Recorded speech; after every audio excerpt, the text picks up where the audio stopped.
What's up guys and welcome to Script Garage. My name is Connor and I'm excited to have you on the channel today because today is new wheel day for this, a 2018 BMW M2. I have a new set of wheels for the car. I also have a dedicated track and autocross setup that I'll be running as well. So today what I have planned for you is I'm going to show off the new wheels, of course. Then I'm going to show off I guess the dedicated track set and tires that I got. I will then weigh the stock OEM 437 wheels against the new set of wheels that I'll be running as a daily pair. And with that, I'll kind of talk just generally about the fitment on these BMW M2s, the ranges of size that you can get for them, and some things to look out for when buying wheels and tires. So with that, let's get this video started.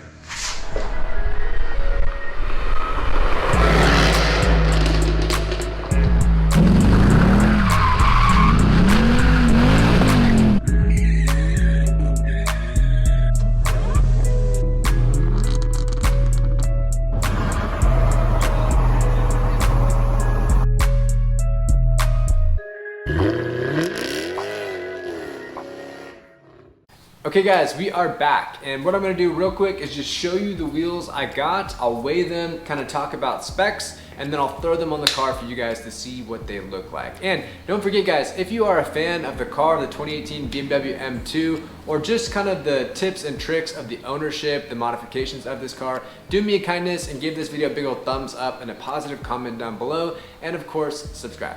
With that, here are the new wheels. These are gonna look very familiar to a lot of you guys. These are,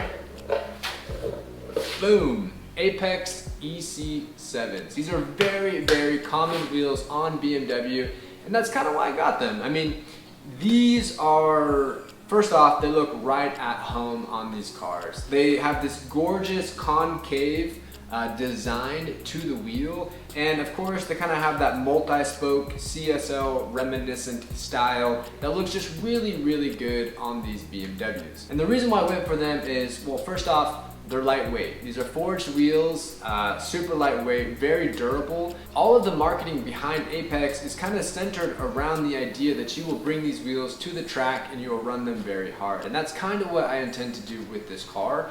I plan to drive it hard, and I need some wheels that are up to the challenge. And not only that, but they are a great price. I got this full setup from Apex directly for around $1,500, which for a forged lightweight wheel, that is just incredible. So very, very excited about that. And like I mentioned, they look awesome. So you might be wondering, what did I do with the old set of wheels that I had? Well, I still have them. Let me show you those. They're right here. And look at this nifty little wheel dolly. I got it on Amazon, it's pretty nice. I'll leave a link in the description if you want it. These are my old wheels and I will be using them. If you can tell, let me scoot this out of the way now. I put these on.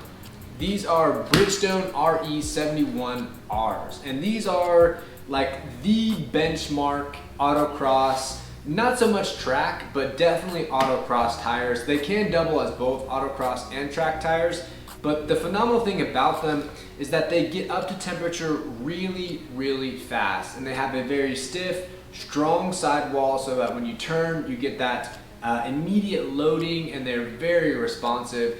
I was kind of considering the RT660s or the AO52 tires, but seeing as these are the benchmark in the segment, I thought that it'd be nice to start out with these. Plus, I have a top tip for you guys. If you're not already members on Beamer World, I highly, highly recommend that you do become members, because when I was sifting around trying to figure out which tire I wanted for my autocross setup, I came across a forum member who advertised that Tire Rack had this tire, which is normally like $350. Tire Rack had a closeout deal on this exact tire, 265, 35, 19. They had it listed for $130. So I was able to save literally hundreds of dollars because he simply just let everybody know about the closeout deal that they were having. It's probably because the RE71R, this tire, will be going out of production for a new version, and so they're probably just trying to get rid of all the stock that they have. Regardless, it's still such a phenomenal tire, and the savings were awesome. I was able to get all 4 tires and everything swapped over for oh gosh, like 800 bucks, which is really pretty awesome considering what I did. And this is what I did. So in order to save a little bit of money, I took the OEM wheels I have right here. They had Mission Pilot Super Sports. Those Mission Pilot Super Sports were almost brand new. So I didn't want to just kind of throw them away or not use them. So what I did was I took the tires that were on these OEM wheels and I put them on my Apex wheels. When I had these babies bare bones and free, I decided that I would put the very sticky rubber on these wheels because they won't be on the car as much. And so that's what I'm gonna do. I'm gonna use this wheel as kind of like my autocross and weekend track day wheel. And those right there, the Apex EC7s will be my daily wheel. And I have sized them such that I can fit the OEM tire that I had on this wheel. So I was able to get the entire setup done for less than like $2,300, which is really pretty good, all things considered, for a wheel and tire package that you can sell later on and try to recuperate some of that money back. So that is what I went ahead and did. Now let's move on and talk a little bit more about general wheel sizing for this car. Okay, first things first, let's talk about the wheel diameter. On my old M2, I had 20-inch BMW OEM competition wheels. They are called the 666M wheel. They were 20 inches, the fronts were 265 and the rears were 285. I thought that that looked really good, and I thought that it did an awesome job at erasing some of the wheel gap. Right now this wheel gap is a little bit worse than it would normally be, and that's just because I just took it off of the jack, and so the suspension isn't totally set. But anyways, the 20-inch wheels kind of soaked up that, I guess, wheel gap that the 19s had very nicely.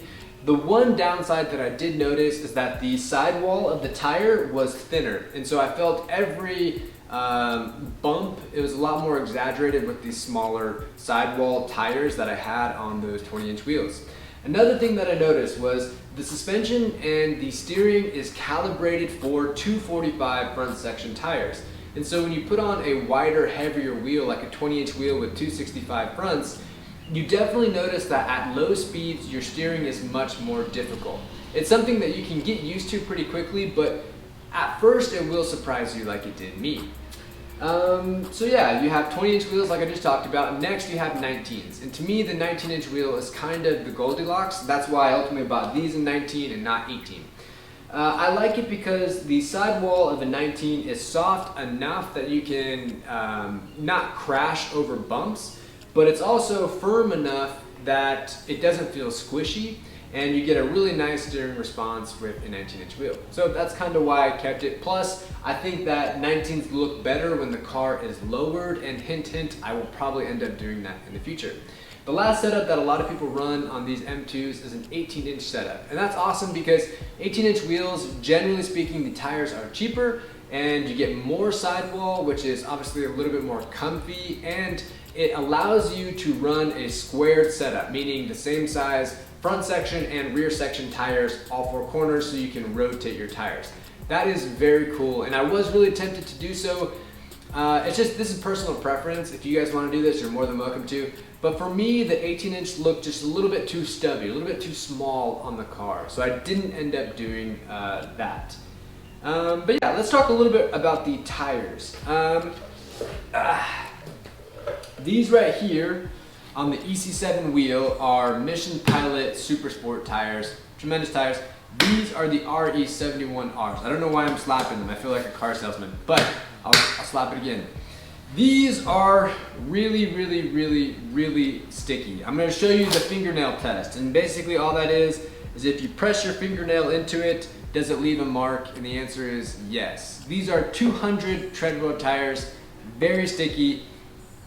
Generally speaking, the softer the tread, the more sticky, and that's definitely what we have here. The same fingernail test does not equal quite the same indentation in the Pilot Super Sports, but this is still a very good tire. My favorite daily tire is definitely the Michelin Pilot 4S, but these are the first generation of that tire, and they're still really good. So wasn't quite worth swapping over a brand new set of Michelin Pilot Super Sport 4Ss, so I just kept these. But yeah, that's kind of what we have here. I am really excited to get these on the car. Let me know in the comment section down below if you would like to see the, I guess, 0 to 60 difference using a Pilot Super Sport versus a RE71R, because I'm kind of curious. So if you want to know, let me know in the comment section down below and I can do that video as well. Okay guys, lastly, let's get these on a scale to see if we can figure out what the weight difference would be. To be totally honest, you know, these are brand new tires. These are pretty close to brand new. I think they might have had a few thousand miles on them. So you might have lost a little bit of weight of the tire, but generally speaking, they're probably pretty close. And I'm curious to see what difference, if any, there would be between the wheel weights. So let's get that going.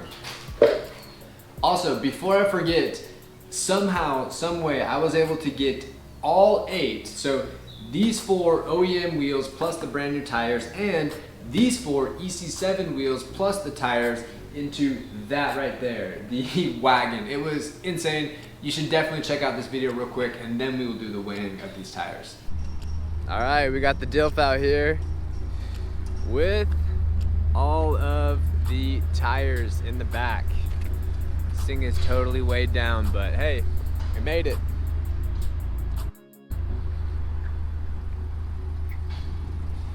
It sure made it.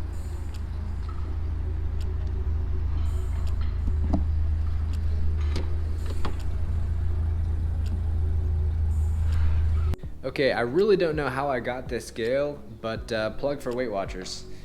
Let's see if we can get this baby working.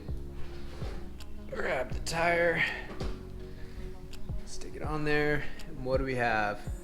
49.4, okay.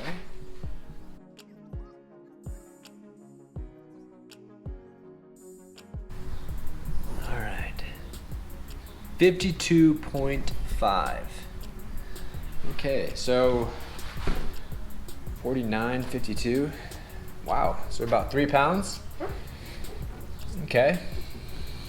What about the front?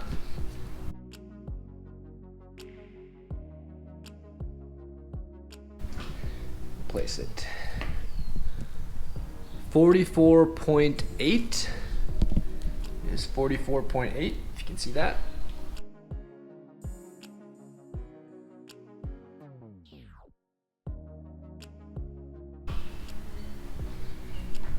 And that is 47.8. And guys, that's actually really impressive because this front rim is 0.5 inches wider than the OEM one. Okay, now it's time to finally get these tires right here onto the car and show you what it looks like. So let's get that going.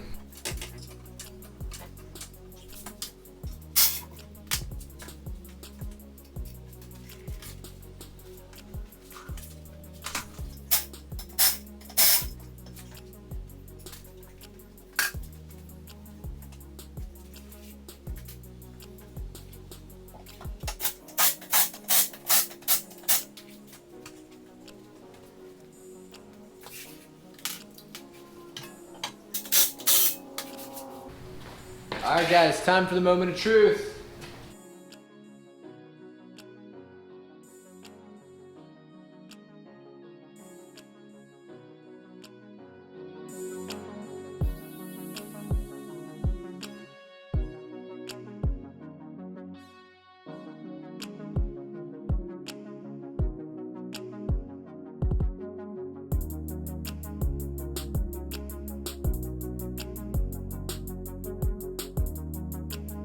Well, okay guys, there you have it. These are the brand new wheels. Like I mentioned earlier, I just put the car off the jack, so I feel like this gap is a lot higher than it normally is. Once I drive the car around, it'll lower itself back down a little bit. But I think these look really, really good. Let me take it off the camera and show you. Okay, here we are. This is a lot more dedicated. It can kind of show you what these look like on the car. Very good. Let's go back over here. Very nice. Again, I do think that the suspension will settle a little bit, but for right now, this looks so good. So with that, guys, that's gonna do it for me. I hope you have a great day. Don't forget to give this video a big old like and subscribe. I'd really appreciate that. And we will see you on the next video. Peace.